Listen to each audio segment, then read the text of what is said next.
Good evening and welcome to all of you who have already signed on. I can see we already have, 32 attendees who have joined on. Some of you out there must be people who, if you think that you're on time, that's running a little late, so you came early. And we're glad that you're here.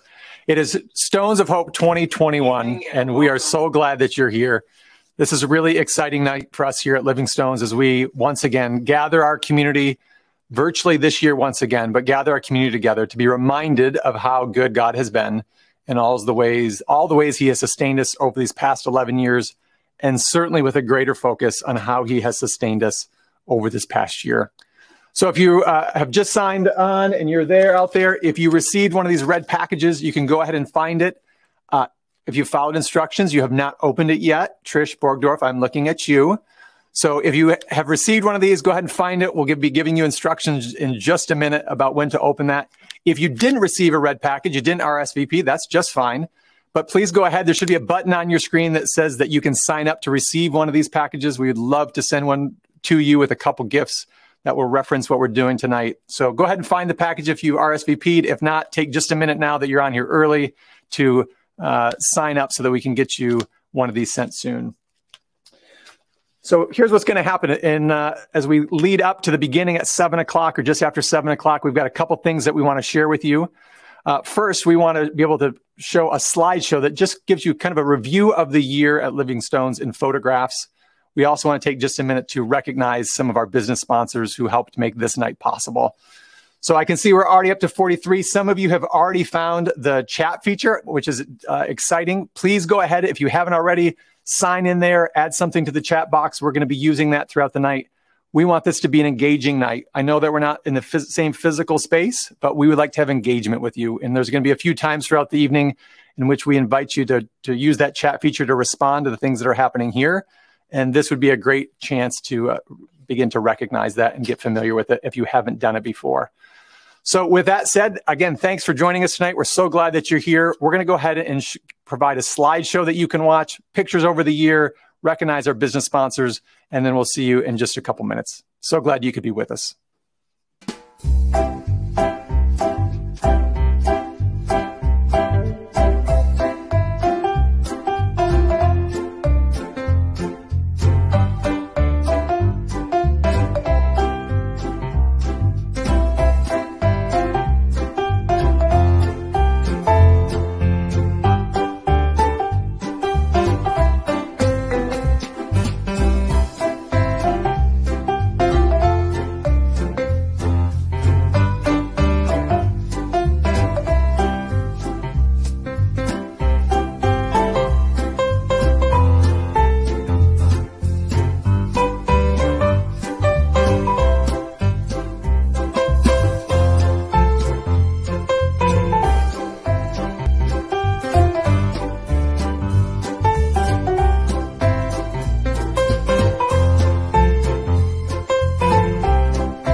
Well, welcome back, everyone. We hope you enjoyed seeing a few photographs of what the school year has looked like at Livingstone's. It's been such a different year with families not being able to be in the building and not having visitors and other volunteers who are here. So hopefully you enjoyed seeing a few photographs. It's been a really remarkable year, and we are so grateful for the ways that God has provided for us.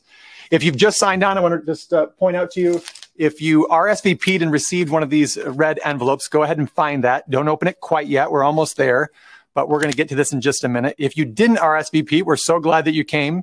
And there's a way to sign up to receive one of these red packages. There's a couple small gifts in here that we would love to send you. So if you haven't already received one, go ahead and sign up, and we'll go ahead and get one to you. So grateful for all of you who have already signed on. Amazing. We have 91 different people who have logged in, or families that have logged in, and people from all over the place. So if you haven't already signed in or included something in the chat feature, please do. See that we have some people from grandparents from Olympia, Washington have let us know that they're here. See some people from just down the street, and many others who are joining. So go ahead and use that. We're going to be utilizing the search or the chat feature later on in the evening. So please go ahead and use that. We're going to want to have engagement with you tonight. We want you to be a participant. I know that we're not physically in the same space, but we want to have a connection tonight and have you feel like you're a part of what's happening at Stones of Hope this year. So we just had a chance to see some photographs of the year, had a chance to recognize our business sponsors. What I'd like to do in just a minute is share a video with you. Our theme for the year is something that we've been looking at in worship over and over again. And our fifth graders early this year with Mr. Warner's helped us dig deeper in what it means to be a creation explorer, to understand the beauty and the complexity of God's world. And in worship this fall, they shared that with the rest of us when we gathered for worship out on the lawn, which has been one of the best parts of this year.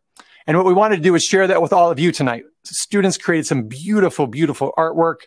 They described the really amazing ways, extraordinary ways that animals and creation work together in important ways. So we're going to share that with you now. Again, go ahead and sign in, or just let us know that you're there on the chat feature. We're now over 100 people who have signed on for Stones of Hope 2021. So glad that you're all here.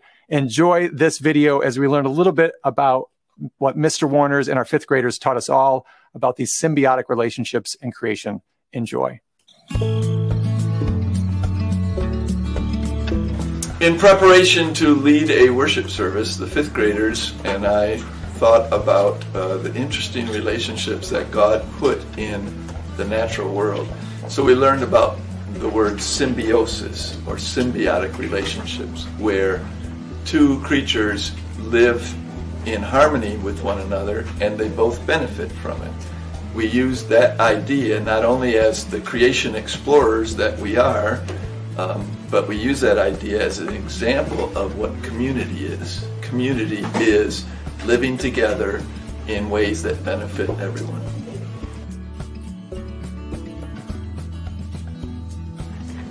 This is the relationship between the Egyptian plover and the crocodile. The plover bird flies into the crocodile's mouth, risking its life, but it's actually getting a good meal. The crocodile gets food stuck in its teeth all the time. When the food starts to rot, he can't eat, and so he will eventually die. So that's why the plover bird will clean its teeth. The crocodile will get its teeth cleaned, so the plover bird feels safe while it's crawling around in the crocodile's mouth. They need each other, and that's the story of one of many animal relationships.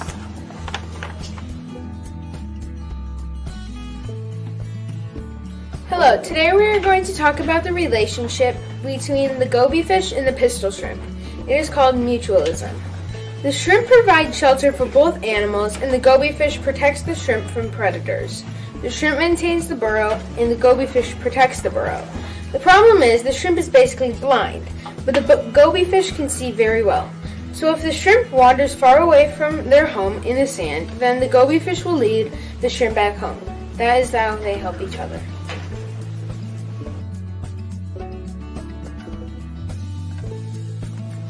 This combo is interesting because scientists are still exploring creation to see if and how ravens and wolves communicate with each other. Some say yes, while others say no. Here's what we think. Like humans, ravens and wolves need a relationship where they both respect each other and they both help each other. Ravens lead wolves to food, and in return, wolves do not kill them. The wolves get help finding food for the pack, and the ravens get to eat the scrap. In this picture, we can see that. So what do you think? Do wolves and ravens communicate, or does it just seem that way?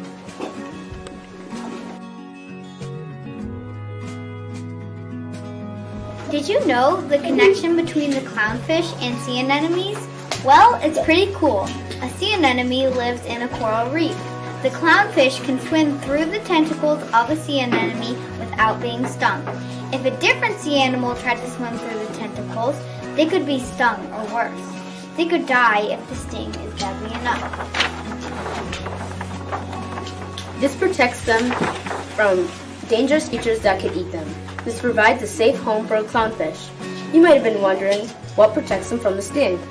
They have something on their scales that helps protect them. They have what's called mucus, a combination of water, salt, and snot.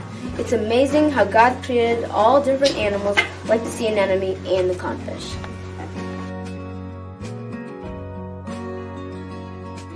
The Hassel people of Africa and the honey guide birds have got a pretty interesting friendship. When the people want to collect honey, they wait for a bird call. Then the honey hunters will follow the bird call to find a beehive. They use smoke from a fire stick to blow into a beehive. The smoke can put the bees to sleep. Then they put their hand in and take some honey. They take what they need and leave the honey guy with the leftovers. The bird and the human both benefit from meeting each other. The Hazai people of Africa have had this cool relationship with the honey guide birds for thousands of years.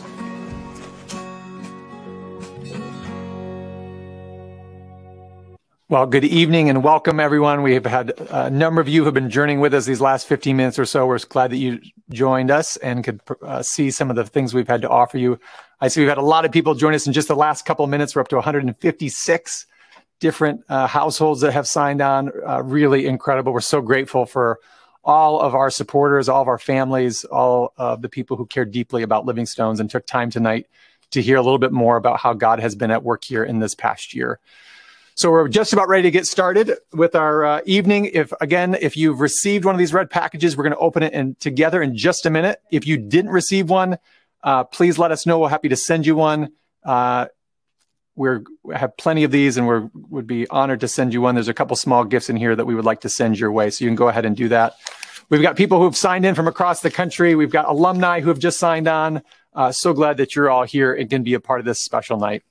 So again, welcome to Stones of Hope 2021. We're so glad you're here. Let's get started.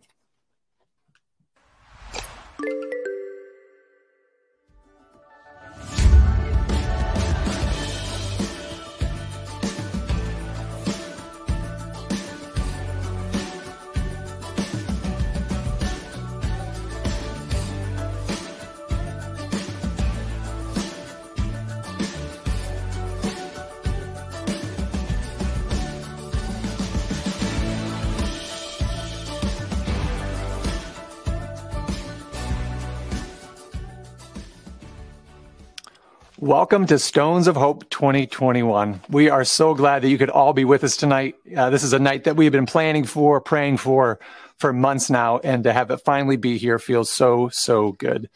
So I can see that we already have 167 people who have signed on. Many of you have found the chat feature. So glad that you're taking advantage of that. We're going to be using the chat feature throughout the night, and so we hope that you will participate in that. Some of you have been on for a little while. It is finally time. You can go ahead and open these red packages. There's a few gifts in there, and take a look at it. We'll be working through some of these pieces in a couple minutes. The first thing I want to highlight is these beautiful cards that were created just by some of our students, and then we wanted to send to all of you. Really beautiful cards, some artwork. Special thanks to our art teacher, Mary Geeting, who helped make these possible, and our staff. So enjoy those, and hopefully that you can find a way to be a blessing to others. There's also a letter and a little pledge card in there, and we'll be coming back to that a little later tonight. So who could have ever imagined all the ways in which our lives would change in this past year? Who could have ever imagined all the ways in which our world would change over this past year? But what hasn't changed is the faithfulness of our loving God, and we have certainly experienced that in really beautiful and remarkable ways over this past year. We are so, so grateful for God's provision, and we trust that God has provided for you in special ways in your life as well. Tonight, as we settle in, we'd like to get a sense of who's with us. I know we're not physically in the same space, but we're still curious who has signed on. So we're going to put up a couple poll questions for you and hope that you'll participate. First question is, how are you connected to Living Stones? I know that we have parents, current parents and families who have signed on. I've seen those in the chat feature. I know we have grandparents. Some have signed in from Colorado and from Olympia, Washington, some from Indiana. So we're excited that you're here. I've seen some alumni who have signed on from different classes. I saw Johanna and Beatrice were a couple of students who had signed on. We're glad that you're here. So take just a minute. We can see how you're connected here at Living Stones, and we can get a sense of who's in the room with us. Well, I just was corrected. We're at the location. Where are you watching from? I'm sure that you adjusted quickly to the question. So we're getting a sense of where you're watching from. A lot of people here in Grand Rapids, lots of folks from outside Michigan, the Midwest. We've got a few folks from internationally and some from outside the Midwest. So wherever you're watching from, we're grateful that you could be with us tonight and that you took the time to be a part of Stones of Hope. So our second question, you might already know where we're headed, is how are you connected here to Living Stones? As I said just a minute ago, we have current families who are here. Saw many of them signing on and participating in the chat. We saw some alumni, some grandparents, some friends of Living Stones. So if you'll take just a minute to let us know who is watching, you can see we've got almost a third of folks are from current LSA parents. That's exciting. A lot of grandparents are out there. Staff have signed in and board members who are part of the evening, a number of friends who are here, and then a couple of you who are new to Living Stones. Whatever your connection might be to Living Stones, wherever you might be watching from, we are really honored that you would take time to be with us tonight. So thanks for participating in the polls. I hope that that gives you a sense of that you're a part of something much, much larger. And we see now that we are up to 173 attendees, which is really, really incredible. Thanks for being a part of tonight. So as we settle in a little bit, here's where I want to give you a little bit of a roadmap of where we're headed. We're going to begin tonight with in just a couple minutes. I want to give you a brief recap of what the year has been like here at Living Stones. As I've been around and connected with people, many people have been just curious. What has school been like? There's been a lot of attention given to that. Then we're going to turn to our theme for the night, Living Hope. And we're going to tell you an incredible story about one of our first graders, about how God placed something on his heart, how he responded boldly in love, and how that has rippled through his family, through his neighborhood, and through those of us here at Living Stones. And our hope is that it will extend beyond Living Stones, and you'll be a part of that as you hear that story. And then as we move through the end of the night, we will end by inviting you to contribute to this. This is our annual Stones of Hope fundraiser. This is a fundraising event. The Living Stones mission relies on people like you who are willing to make this kind of Christ-centered education accessible to more students and families. When Living Stones was founded 11 years ago, the goal is to make a Christ-centered education accessible to all students and families, all socioeconomic backgrounds, all abilities, all races, all cultures. The goal has been from the beginning that Living Stones would reflect that beautiful picture from Revelation 7:9, people from every nation, tribe, and tongue coming together to worship and learn together. So I thank you for considering a gift of Living Stones tonight. So now as we settle in, I just want to give you a brief recap on what a year it has been. Many of you know that it was March 13 of last year when schools were closed and many of us moved to remote learning overnight. And our staff responded with really extraordinary diligence and creativity to make that possible. And we did the best that we could. When our reopening team began to meet and develop a plan this past summer, however, we made an early decision that we were going to do anything possible to bring students back to in-person learning. We knew that was the best, that's what would align with our mission and values. And so that's what we worked hard to make possible. And so since August 19, we have been able to offer in-person learning to all of our students here at Living Stones and have had very few disruptions. We also made a remote learning option available for some of our students and families for whom that was their best learning option. We wanted to honor them as well. And so we're so grateful that we've been able to make this available. Now, the year has not been without its challenges. We had to make significant changes. We experienced lower enrollment as many families in preschool and kindergarten in particular chose to wait this year and to see how things transpired with so much uncertainty. We also saw an increase in expenses to offer both in-person learning and remote learning, to change the cleaning protocols, all were at added expenses. And so that was something that we had to work through. And then we changed so many things in order to make in-person learning possible. We changed routines and patterns and rhythms in so many different ways. And our students and staff had to adjust to those, and our families did as well. That said, it has been really a wonderful year, and there are so many things for which to be grateful for. Some schools, when they were moving back, suggested that the number one priority should be to get kids back in school, to begin assessment, to figure out all the learning that they had lost. We took a different path. At the encouragement and recommendation of the chair of our education committee, Harriet Patoka, we decided to focus our reopening plan on relationships. We knew that it was relationships that students needed most as they settled back into school. The relationships with their peers, the relationships with their teachers, because what someone has said here at Livingstone's is that we know that love is good for learning. And so we wanted to establish those relationships, help students settle in so they could feel safe and connected. Then we could go about the work of learning. And we have certainly seen significant evidence of that as the year has gone by. Some of the changes we've made, we've moved worship outside whenever possible. A lot of our learning has been moved outside. If you've been ever to our campus, you know that we are surrounded by a beautiful Fuller Park. We have the community garden across the street. And based on the things that we knew about COVID and transmission, we knew that the more time our students could spend outside, the better. And along the way, many of us have fallen in love with the chance to be outside and be in creation more. Those are some things that were really significant. I also want to just mention our families. We've had very, very few disruptions here at Livingstone's due to COVID. And anytime someone has commented, I've pointed out to them, this has only been made possible through the shared sacrifices of families and our staff working together to protect in-person learning and to protect our students and staff. That has been a shared effort, and it's been incredible and beautiful to watch. Now, the last thing I want to say is this. Of all the things that have happened this year to make it possible, there is a group of people that have made extraordinary sacrifices and have invested incredible diligence and creativity to make that possible. And that is the staff of Livingstone's Academy. They have gone above and beyond over and over and over again. And when people told them that they were crazy to come back to school, there were so many unknowns of what was going to happen. They stepped out in faith to serve their students and to serve our families. And it's been incredible to watch. These are hardworking, faithful, loving people who have given their very best during an incredibly challenging year. And so tonight, I wanted to do something that would honor them. Over the past year, I've heard so many of you have said to me, you've texted me, you've written me, of just how grateful for you are for the contributions that staff have made and their willingness to come back and serve students. Well, tonight, they are on this event, and they're watching the chat feature. So in just a minute, we're going to show a video, and it contains photographs of everyone on our staff. And as you watch this video, I hope that you'll take just a moment to write a word of thanks, a word of encouragement, to let these dear people, these great, great colleagues know how much you appreciate what they have done for the students and families of Livingstone's Academy.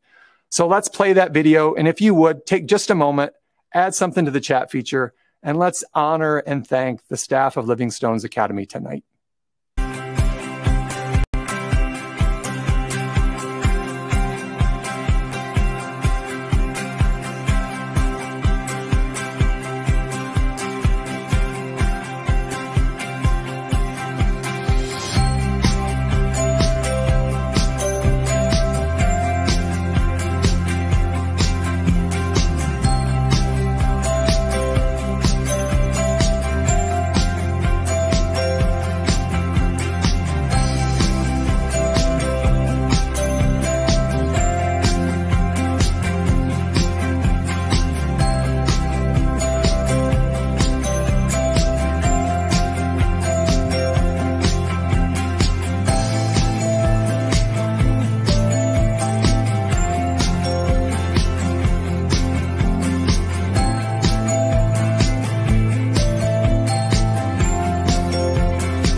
Well, thank you, families and friends of Living Stones, for recognizing the contributions of our staff this year. That is what Living Hope looks like, is to live out of our faith, step out in faith. And that is certainly what staff did this year. So thank you for honoring them, for recognizing them. Staff, I hope that you feel loved tonight and you feel the support and thanks and encouragement of so many people who are so grateful for what you have done this past year. Truly, truly remarkable. Now we're going to turn to the focus of our evening and our theme of living hope. It would have been easy this year to embody hopelessness. We see in our world so many reasons to despair. Some days it feels like the darkness is so thick and profound that we're not sure what else we can do. But at Living Stones, we choose to live with hope, knowing that we have Jesus Christ at the center. We didn't gloss over the darkness, but we consistently pointed to the greater reality that Jesus is indeed our living hope. Of course, we didn't do it perfectly. We didn't always get it right, but we tried to embody, to live out of hope. It sounds almost cliche or too simple, but when we considered how to manage working our way through this year, we kept returning again and again to love. Love is how we hope. If we speak in politically correct rhetoric and use language that won't offend, but do not have love, we are a resounding gong or a clanging cymbal. We have state-of-the-art curriculum and iPads for every student, which we do not have, and full understanding of the latest educational research, but we do not have patience and grace with our most challenging students. We are nothing. If we continue to grow, if we reach all of the achievements we set to accomplish as a school, if our students earn the best test scores in the city, but we don't have time to listen, we have gained nothing. Love is patient with a parent who is working 2 jobs and is struggling to keep up with the demands.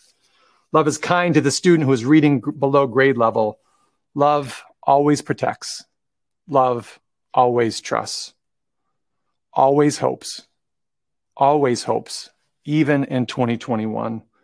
Always hopes, even when a student has an idea that seems to have come out of left field. Tonight, we have a story of a student who had an idea a little like that.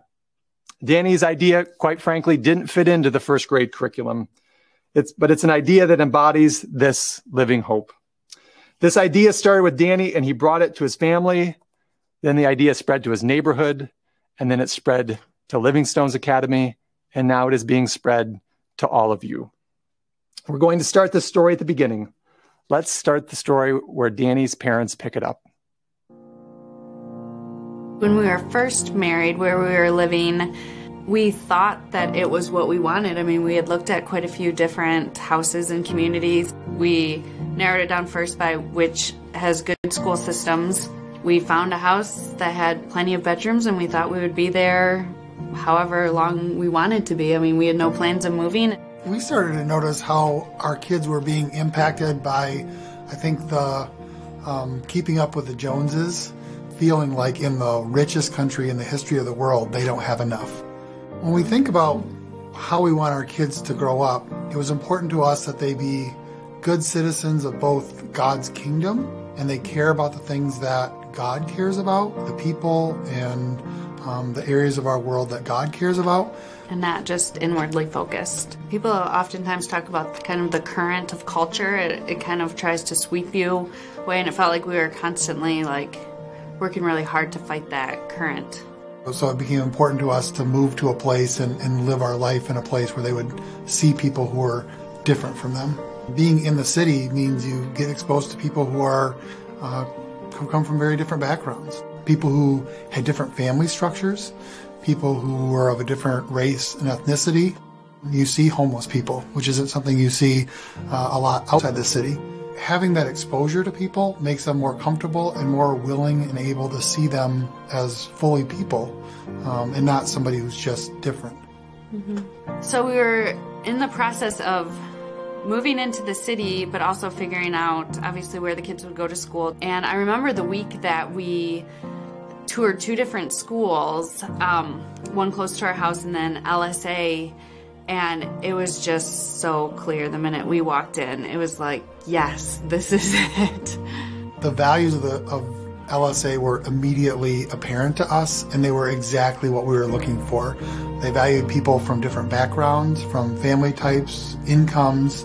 It was academically excellent. It was focused on Jesus, and it was diverse in a way that no other school we've ever been to has been diverse.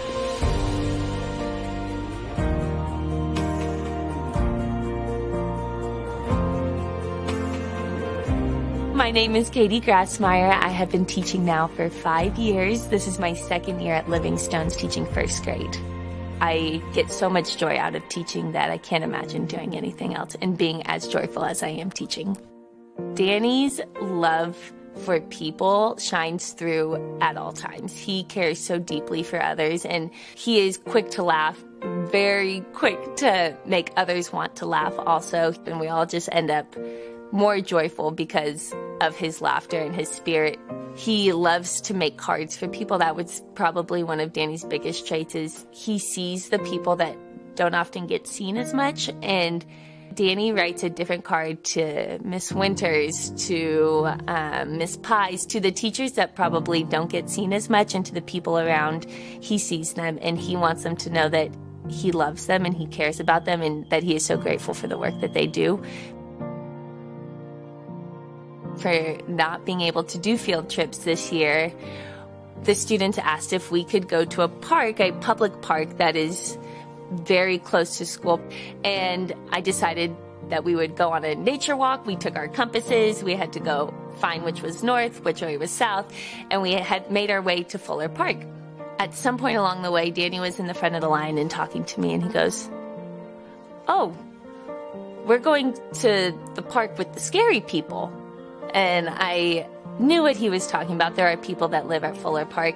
And I just said, "Danny, there are people that live at Fuller Park, and there are people that are there, but they are also children of God, just like the people in your class, just like you, just like me, just like your family. And when we go there, we are entering a place that they live."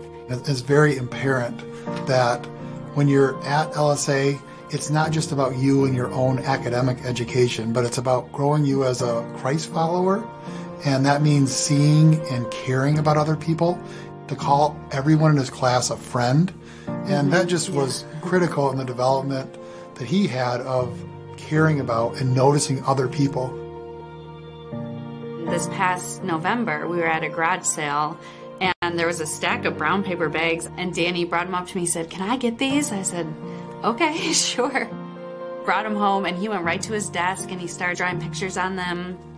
And then he came up to me and he asked if I had some food. And I said, "You don't need food. It's not dinner time yet." And he's like, "No, I want to fill these bags with food for the people who need them." He wanted to make sure it was like healthy and nourishing food. He's like, "Not snacks. We need real food." So we did granola bars and apples and water. And he maybe did 5 or 6 bags that first night. So the next day after school, we drove around to find people to give them to. And I thought Danny would get a bag and hand it through the window, and before I knew what he was doing, he opened the door and jumped out, and he ran up to this person and, he said, "I made this for you." And the look on their face, Danny gave the man the bag, and he leaned down and gave Danny a big hug. It was just amazing to see. They're so used to being ignored, and here's this little boy who sees them and made something for them.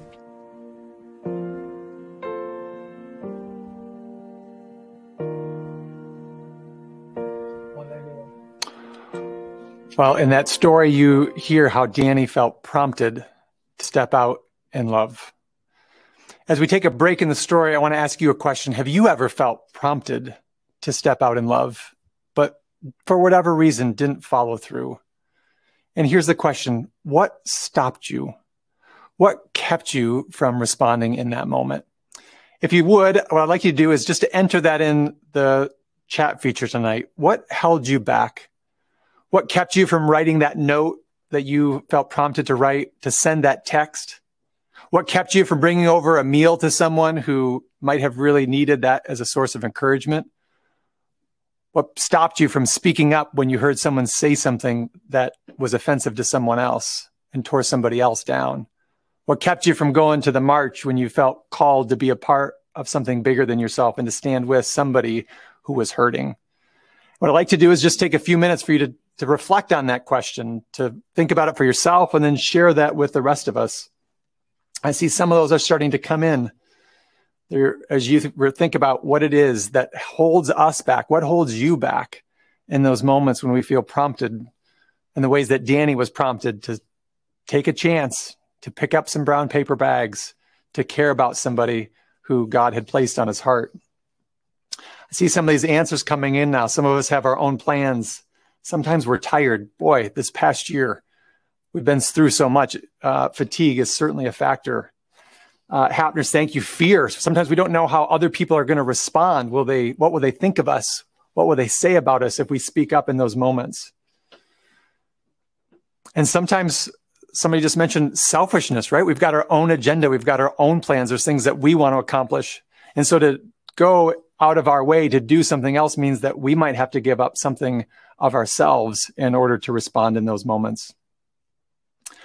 Somebody just put the fear of rejection, right? Sometimes what happens is when we step out and we offer ourselves, that we find out that what we thought would be helpful isn't received well. It's not accepted.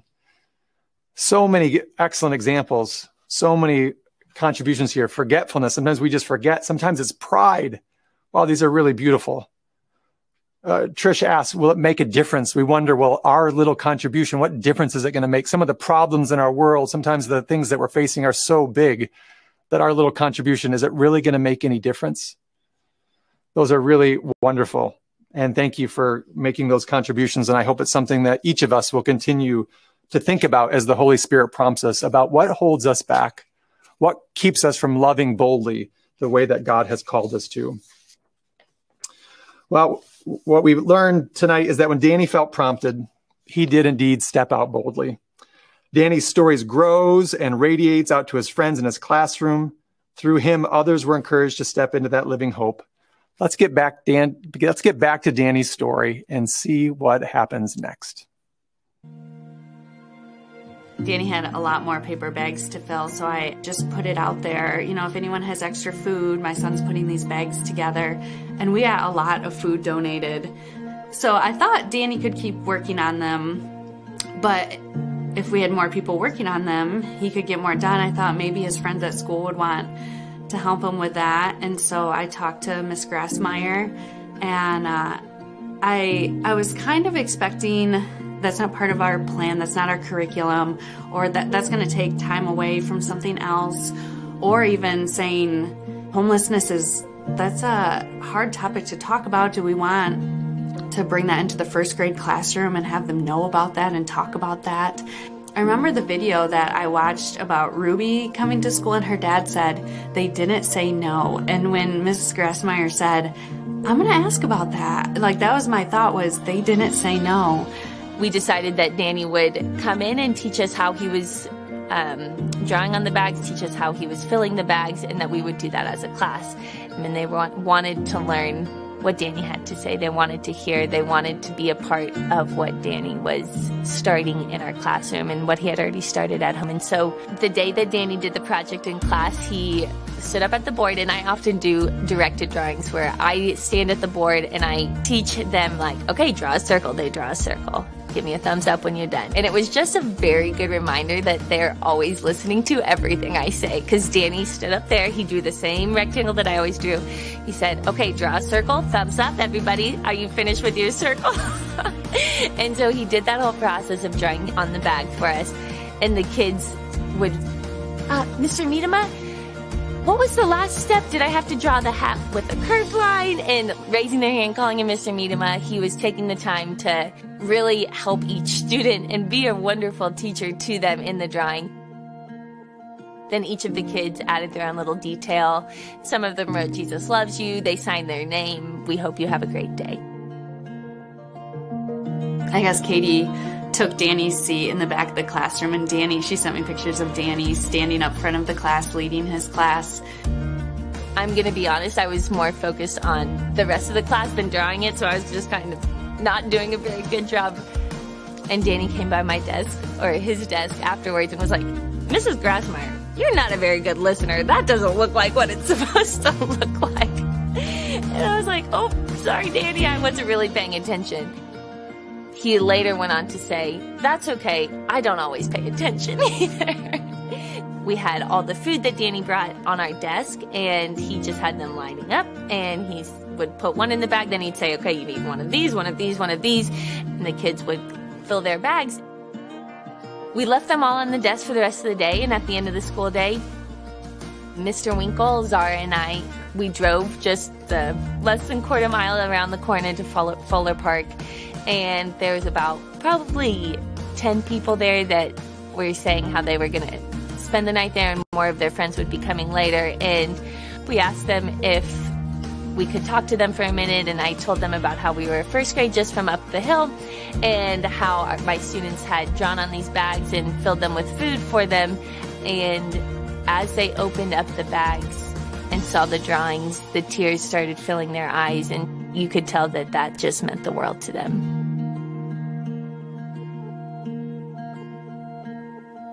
It wasn't about the food, it was about the time and the intentionality of the drawings on the bag and feeling like somebody took time out of their day to draw me a picture.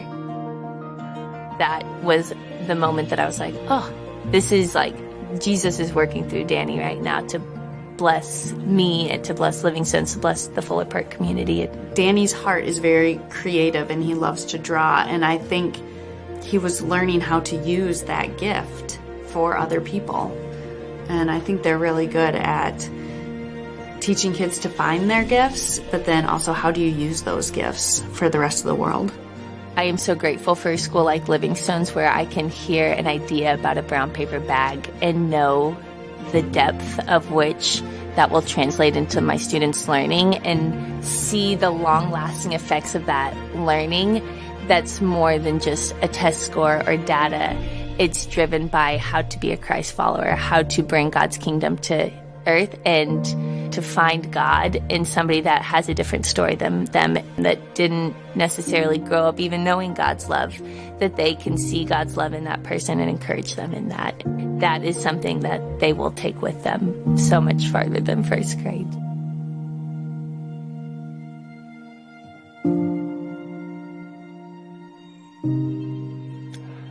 That is indeed our greatest hope, that the ways that students are formed here at Livingstone's will live on long past their time here in first grade. 2,000 years ago, a little boy put 5 loaves and 2 fishes into Jesus' hands, and Jesus turned that into more than enough for thousands of people to eat.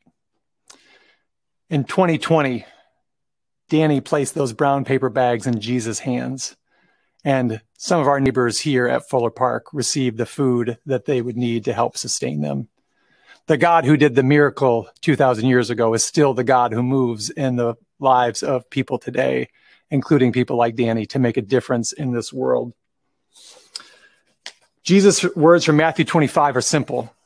I was hungry, and you gave me something to eat. Danny took those words to heart, and he invited his family and his neighborhood and us at Livingstone's to be a part of meeting the real needs of real people in our community. Tonight, what I want you to know is that you are the ones that help make that kind of learning and loving possible. It is through your prayers that this place is sustained through a challenging year to have big hearts filled with love for students and compassion and be able to attentive to their needs when they are tired and weary. Your prayers do that. Your donations allow us to say yes to students and families that could not otherwise ever afford the full cost of tuition at a place like Livingstone's. Your gifts make that possible, and we are so grateful. So our sliding scale for tuition here at Livingstone's means that each year, approximately 40% of our budget needs to be fundraised so that we can say yes to these families and provide the tuition assistance that they need in order to be able to come here. That means at the beginning of the year that we had $533,000 to raise. That's more than $500,000. Now, the really good news is thanks to your support and many others, we have raised more than $440,000. And now today, at Stones of Hope 2021, we only have $91,000. Now, that's a lot of money to raise, and yet we know that this community together can reach that goal. And that's been our prayer from the beginning, is that tonight we would reach that goal and we could finish this year knowing that all of our needs have been met and that God has once again provided for Living Stones. Year number 11. Tonight, I also have some exciting news to share. Living Stones is growing. At the beginning of this year, we had 181 students. And now as we project towards next year and we look at enrollment and the number of families that have contacted us and begun the enrollment process, we are projecting that we'll have 229 students. Really incredible, more than 25% growth. That means we need more space. Our hope is to break ground this summer in June with 3 classrooms down at our lower elementary wing where the greatest need is for more space. I'm excited to tell you that in the past few months, we have raised nearly $1.1 million toward this project. People have responded with such generosity. It's been amazing, and we are grateful.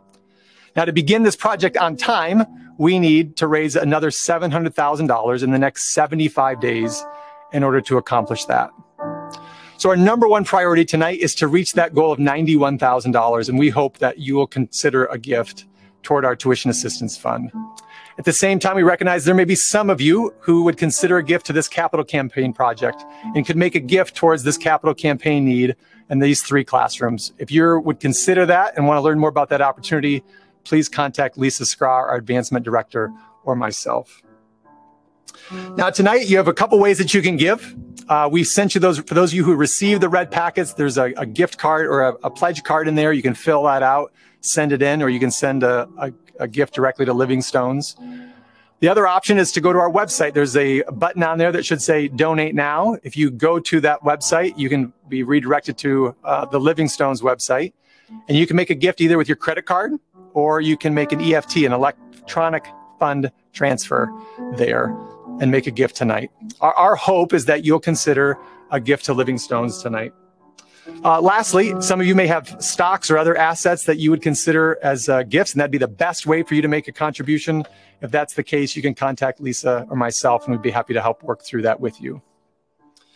Now, before we wrap up, I just want to say that as we have been preparing for tonight and praying for tonight, my sense is that God's work in this evening had more to do than just with Living Stones.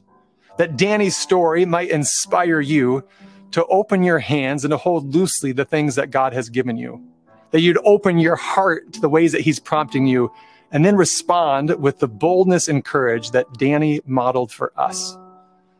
I can tell you personally, these last few months since I heard Danny's story, I have been challenged. I've been reminded of all the blessings that God has brought into my life and the life of my family. And I've been wrestling with God, what are you calling me to do? Where are you calling me to change, to open my hands and to hold loosely, knowing that everything that I have, everything that any of us has, belongs to God. So tonight, even more than I hope that Living Stones reaches our goals, my hope is that all of us who have tuned in, nearly 190 households, that you'll sense God's Spirit at work in your life and moving in you to accomplish his purposes in your life in the ways that Danny used his gifts to accomplish the purposes that God had laid in his life. So as you consider a gift, I want to invite Kenny and Brielle, who are here. Kenny is an LSA parent, an anointed worship leader, to sing a special song that's become important to us at Living Stones, important to me, and I hope it'll be important to you to recognize that we do indeed need one another, and our God does indeed want to meet every need. Kenny, would you come and lead us now?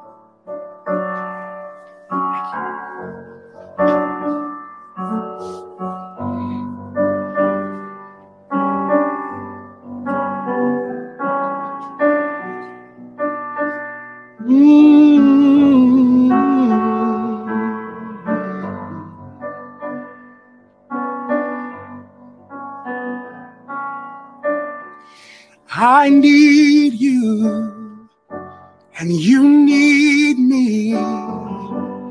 We're all a part of God's body. Stand with me and agree with me. We're all a part of God's body. It is his will that every need be be supplied. You are important to me. I need you to survive. You are important to me, and I need you to survive.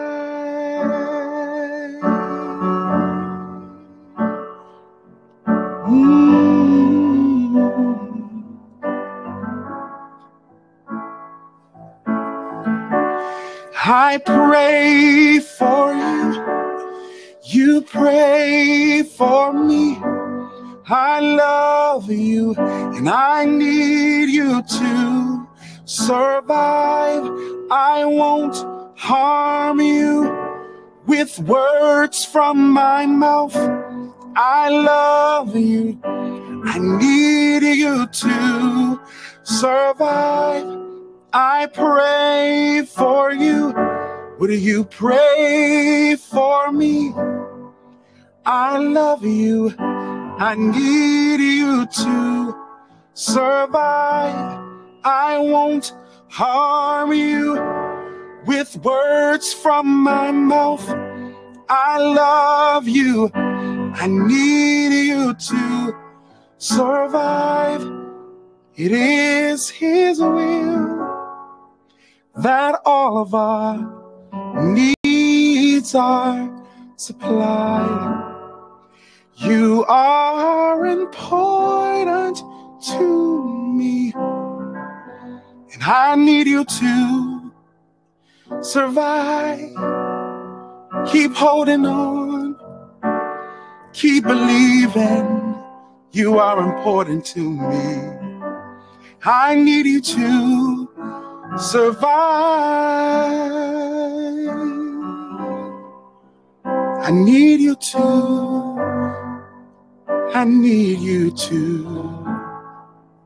survive.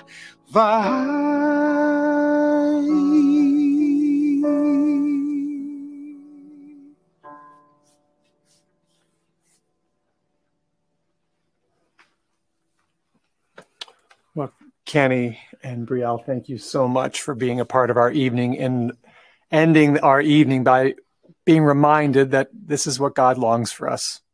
God longs us to live in a world in which our needs are supplied. And one of the ways He does that is through the community that we're a part. One of the ways that He does that is when His people respond with open hands and open hearts and being in tune with His Holy Spirit. So before we wrap up our evening, we're almost there. We're so glad that you've joined on. We've got a couple things I want to mention and a couple things I don't think you're going to want to miss. But before we do that, I just want to take a special moment to thank Lisa Skrar, Advancement Director, and Paul Hart, and Joel Rodehaver, Corrine Vanderspeck, Nadia Kimball, Shar Henderson, all of these folks who have been a part of planning this event. We are so, so grateful. It does indeed take a team to pull things together like this, and there are so many details, and I'm so grateful for their leadership, for their creativity, and for their diligence to work through all these things. So thank you to each of you. As we move toward the end of our night, in just a minute, I'm going to invite Kenny to come back up. Kenny, if you'd sing that song one more time. I hope that tonight's been a blessing. I know that for so many of us, we have been so disconnected over this past year, and the chance to worship, knowing that there's other worshiping at the same time and being led by such a talented and spirit-anointed worship leader, I know will be a blessing. While they sing that song, we're going to show a year in review of pictures one more time for those of you who might have missed it. And then once that's been done, there's something you might want to stick around for. Many of you received brown paper bags in your package. If you didn't receive that package, that's okay. You might have brown paper bags someplace else. We got a special treat. If you've always wanted someone to teach you how to draw a rabbit on a brown paper bag, friends, tonight is your night. Danny is going to be here at the very end of the program. He taught Mrs. Skra how to draw on a paper bag recently, and he's going to teach you as well. So grab those paper bags, grab a pack of crayons or a few markers, stick around to the end, and you're going to get a chance to hear and see Danny teach you how to draw a rabbit. Friends, thank you so much for joining us tonight. Thank you for being a part of what God is doing here at Living Stones. We are honored that you would take an evening of your time to be with us. Thanks for contributing to the chat, reflecting on the questions that we put before you. And our prayer, our greatest hope is that each one of us will be responsive to the ways that God's Spirit has been at work in us tonight, and that we'll respond in whatever ways that he prompts us to, in the way that our friend Danny did so boldly just a few months ago. Again, Kenny, if you'll lead us, we'll show that video slideshow one more time, and then stick around for Danny at the end of the night. Thank you. Yeah, thank you, Kenny. I pray for you, you pray for me. I love you, I need you to survive. I won't harm you with words from my mouth. I love you and I need you to survive. I encourage you, you encourage me. I love you, I need you to survive. I won't harm you with words from my mouth. I love you, I need you to survive. I pray for you, you pray for me.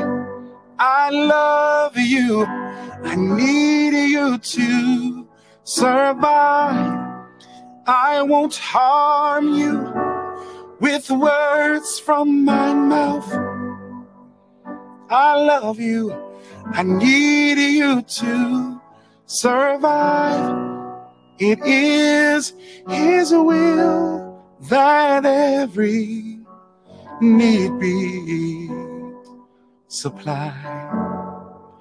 You are important to me. I need you to survive.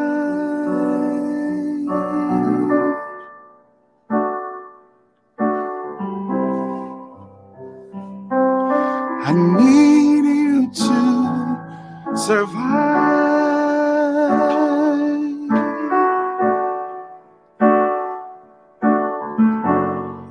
I need you to survive. I won't harm you with words from my mouth. I'll encourage you. I need you to survive. I pray for you. You pray for me. I love you. I need you to survive. I won't harm you with the words from my mouth. And I love you, I need you to survive. It is his will that every need be supplied. You are important to me. I need you to survive.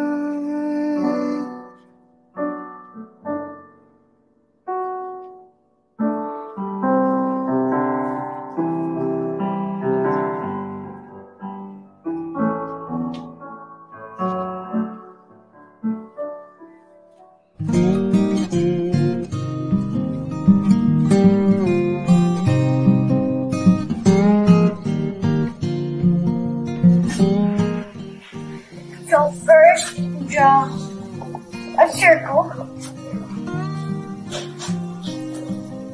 Then draw kind of long half of an oval. Then we're going to do another little one beside it. Then we're going to do little eyeballs inside. Then we're going to do a line down. Then a smile. Then we're going to draw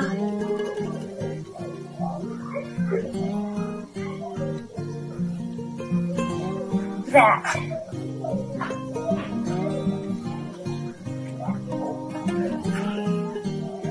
Then body. Then make no, don't do that.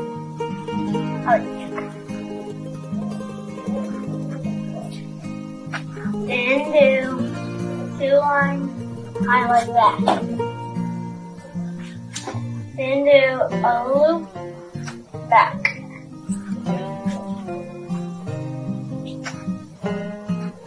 Then that.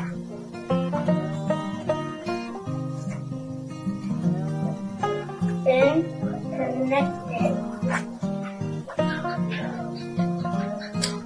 Then do curve funny dance like that.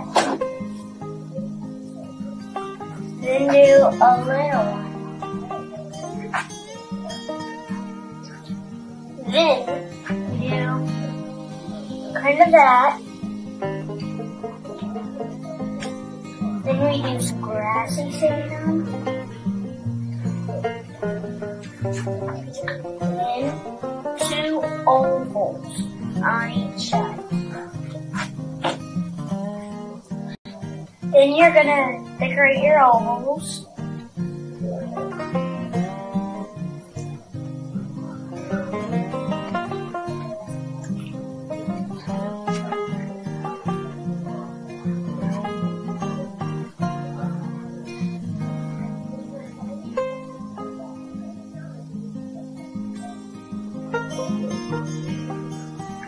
And then you can write your name.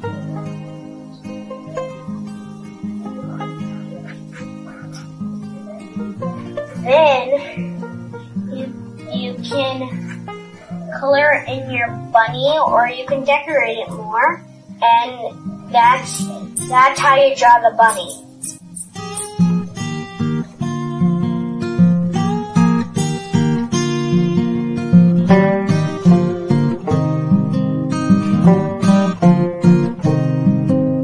Thank you.